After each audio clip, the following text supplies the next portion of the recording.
Reconnecting. Here I am. Anyway, I don't know who these scammers are. They wanted to get a hold of me in a church group and message me. When I messaged back, they wanted to play stupid. They did ask who I was. I wanted to know who they were. And then they wanted to claim that they didn't message me. Well, I took screenshots. They messaged me first.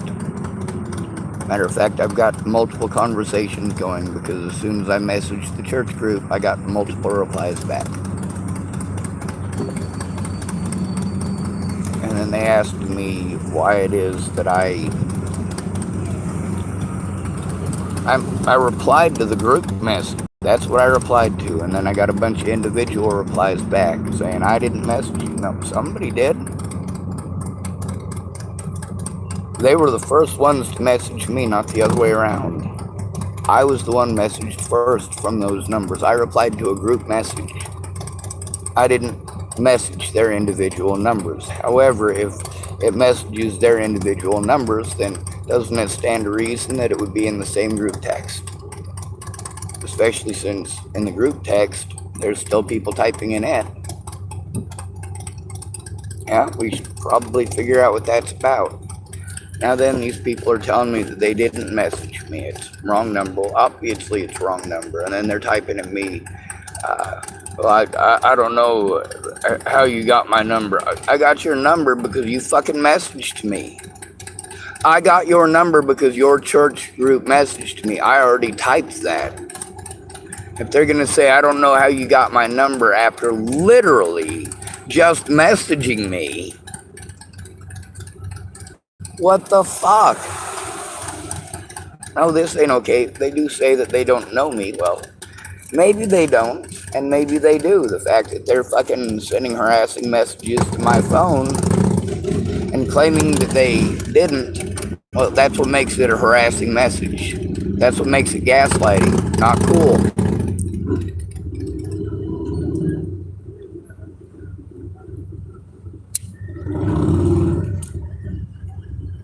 On the bright side, those people are mandated reporters, and I told them about abuse, so they are mandated to turn it in as Nebraskans.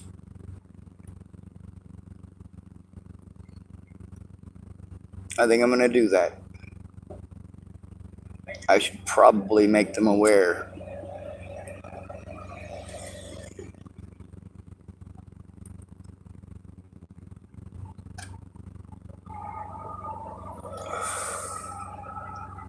Oh, they try to turn it in with me, though. That's a good question.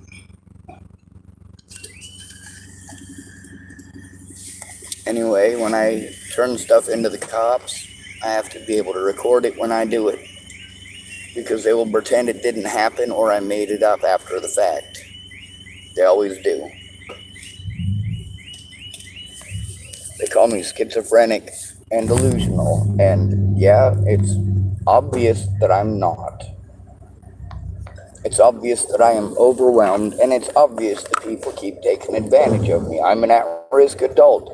It's to be expected. I don't have a fucking guardian. I have to rely on alcoholics and drug dealers and drug addicts.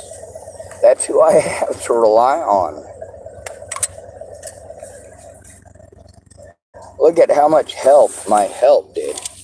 Lana and Amanda Engeline stealing my property via false pretenses, that evidence that I needed. Why did they do that? I don't have a history of just breaking shit for nothing. I had a good feeling I wasn't going to be going back there. The way that Lana was acting was, well, pretty fucking peculiar. She was treating me like shit, which is actually pretty much Lana in a nutshell when she doesn't get what she wants.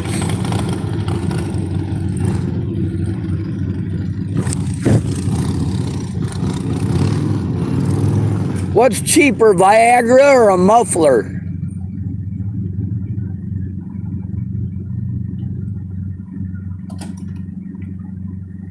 Anyway, these people, through all of this harassing me, there's a lot of different ways of doing that, a lot of different avenues in. Maybe this is a simple case of wrong number. But wrong number or not, these people are pretending that they didn't message me, which means that they're fucking with me. They're also wanting to know my name. Obviously, they probably already know my name if they're part of that last church group, because the last church group already knew that I was Sean David Schwartz and not part of that church group.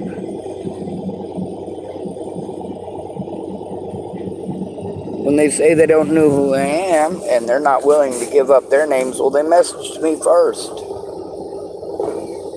They wanted to know my name. I told them my name.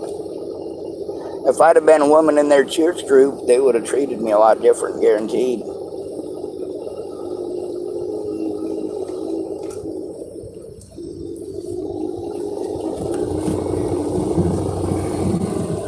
So I guess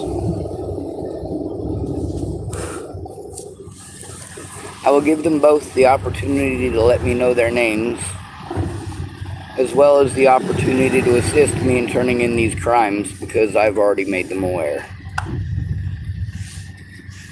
That's the thing. You're told to go to these people. It's against the law for anyone in Nebraska not to help you. They have to go in with you. Forcing you to go alone as an at-risk adult, or turn it in alone as an at-risk adult, puts that at-risk adult at further risk. It is never okay to force a victim to go turn in their predators to their predators. That is never okay.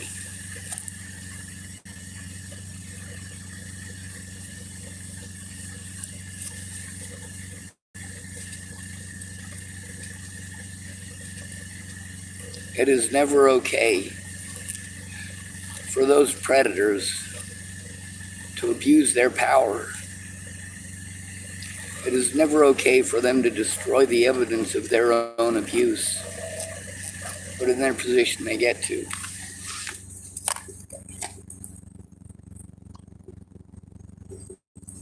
Whether these people are real Christians or not, obviously not. And they're the type that'll say, oh, I'll pray for you. No, the fuck you won't. You're pretending. The fact that they're messaging me and claiming that they didn't message me. Now that right there, that's a fucking setup. That is a setup. Play that. The video I made just before this, when you can literally hear the dinging of them messaging me. Anyway, either they're going to tell me what the fuck is up and why they're playing stupid, or I'm going to expose them as scammers. Good to be rid of you. Thanks for coming to visit. Stay out of trouble or don't get caught. Remember, you are your brother's keeper and no victim left behind.